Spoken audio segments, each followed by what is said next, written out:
Welcome to Bedtime Myths and Mysteries. Tonight, we open the crypt of a love story whispered through fog and moonlight. A story where vows outlive their speakers and promises echo beneath the soil. As the last candle trembles on this Halloween night, lean closer.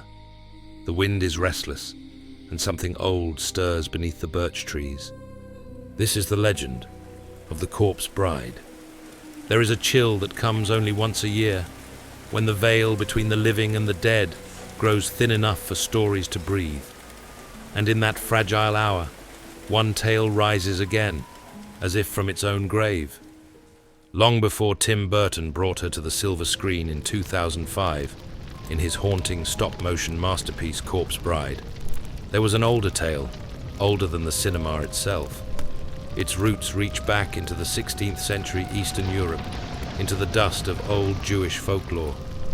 In those dark parables, told beside fires where snow beat against the shutters, they spoke of a man who wed a corpse by mistake. The story was known as The Finger, found in Shivhei Ha'ari, a 17th century collection of mystical legends about Rabbi Isaac Luria of Safed. In that version, a groom on his way to marry slips his ring on what he believes is a branch, only to discover it is the finger of a dead woman buried beneath the earth. Her spirit rises, proclaiming herself his wife, and demands the vows be kept. Centuries later, Tim Burton unearthed this ancient seed and planted it in the soil of Gothic romance. The result was Corpse Bride, a film that shimmered between tenderness and terror, comedy and mourning, a story that, beneath its morbid charm, asked what it means to keep a promise beyond the grave. Picture the setting: a mist-drenched Victorian village.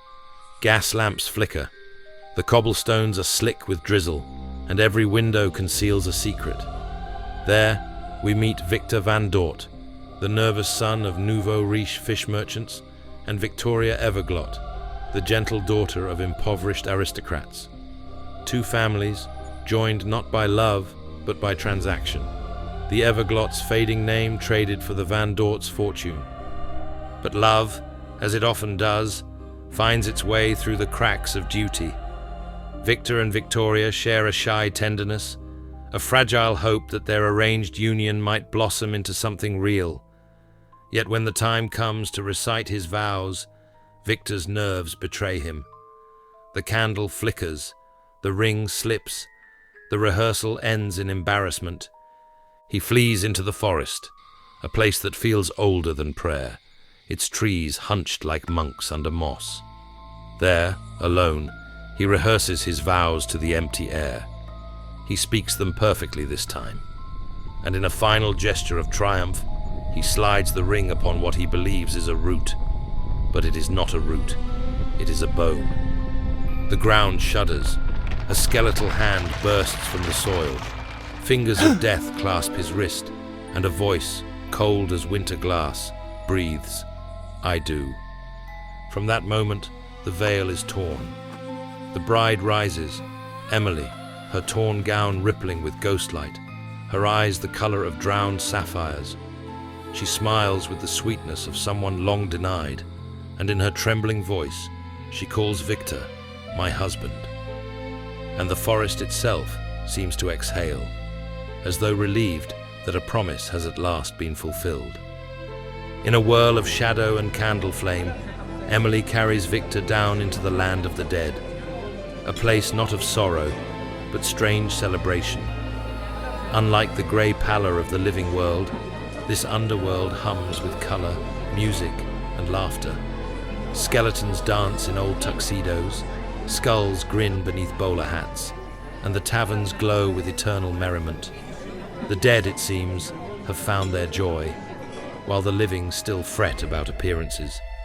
Tim Burton built this contrast deliberately, a commentary on Victorian repression and the liveliness of those unbound by flesh. The land of the dead was sculpted with a palette of electric blues and ember-lit purples, while the world above remained drained of warmth. Every puppet in that world was handcrafted, each standing about 10 inches tall, each face moved by intricate clockwork gears that could tilt an eyelid or tremble a lip. No previous stop-motion film had achieved such nuance. Burton and co-director Mike Johnson filmed the entire story at 3 Mills Studios in East London. It took 55 weeks of shooting, frame by frame, 109,440 in all. The production was revolutionary. It became the first stop-motion feature ever filmed digitally, rather than on traditional film stock. Even Emily's flowing veil was a technological marvel, constructed from translucent fabric, woven with wire and rigged by hand, moving like mist in a moonbeam. Each breath, each blink, each sigh was animated with sacred patience.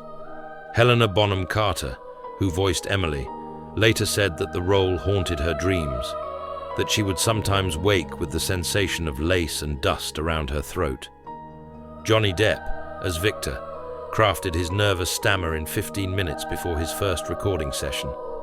And Danny Elfman, Burton's longtime composer, lent his voice to the skeletal bard Bone Jangles, whose jazzy song Remains of the Day tells Emily's story in a swing-time skeleton cabaret. That song, equal parts macabre and jubilant, reveals Emily's past, how she once loved, how she once waited beneath the elder tree for her suitor, a man who promised to elope with her, but instead robbed and murdered her, her bridal jewels stolen, her body left to rot in the woods. She died with hope still in her heart, and even in death, she waited. Now, at last, she believes she has found her husband, but Victor, torn between two worlds, yearns for Victoria, who still waits for him above. When word reaches her that Victor has married, her parents, the cold Everglots, lock her away and seek a new groom. Barkis Bitton, a villain cloaked in charm, who, unknown to all, is the very man who murdered Emily. As the film spirals toward its spectral climax, the two realms collide. The dead walk into the church of the living. Bells toll like bones against the sky.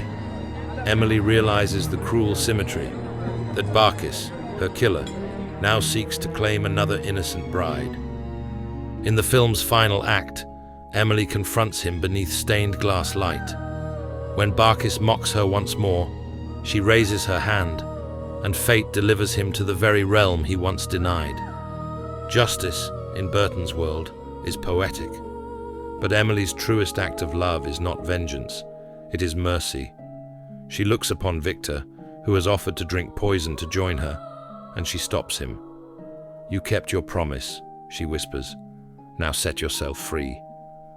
And with that, she releases him to the living, and herself to peace. As her body dissolves into a flurry of butterflies, the church grows silent. Even the candles seem to bow. When the film premiered in September 2005, critics praised its haunting beauty, its delicate balance of romance and ruin. It was nominated for the Academy Award for Best Animated Feature, and though it lost to Wallace and Gromit, The Curse of the Were-Rabbit, its influence endured. Corpse Bride stands as the spiritual twin of The Nightmare Before Christmas, both conceived by Burton, both scored by Elfman, both stop-motion worlds of charm and shadow. Yet Corpse Bride is the quieter ghost, a love story wrapped in melancholy silk, a parable about letting go. Behind every frame lies devotion bordering on madness, entire sets built for seconds of footage, puppets refitted by hand when joints wore thin, and animators breathing life into death 24 frames at a time. Even the script is steeped in symbolism, from the recurring motif of butterflies, representing Emily's transformation, to the use of color to divide mortality from memory. And yet, beyond the facts and craft, there is something older that hums beneath this film, the ancient fear that a promise might follow us past the grave, and the hope that love, in some form, might outlast decay. So tonight, as you drift towards sleep, imagine that twilight forest again. The air smells of wet bark and forgotten vows. Somewhere beneath the roots, An old ring still glimmers, waiting for a trembling hand. And if you listen closely, you may hear the faintest laughter, half sorrow, half joy, echoing from beneath the ground. Because some brides never stop dancing, and some stories never stop haunting. You have been listening to Bedtime Myths and Mysteries. If the shadows whispered softly to you tonight, be sure to subscribe and return again when the next candle flickers low and another legend rises to walk among us. Until then, keep your vows true and never, ever place a ring upon a stranger's finger in the dark. Good night.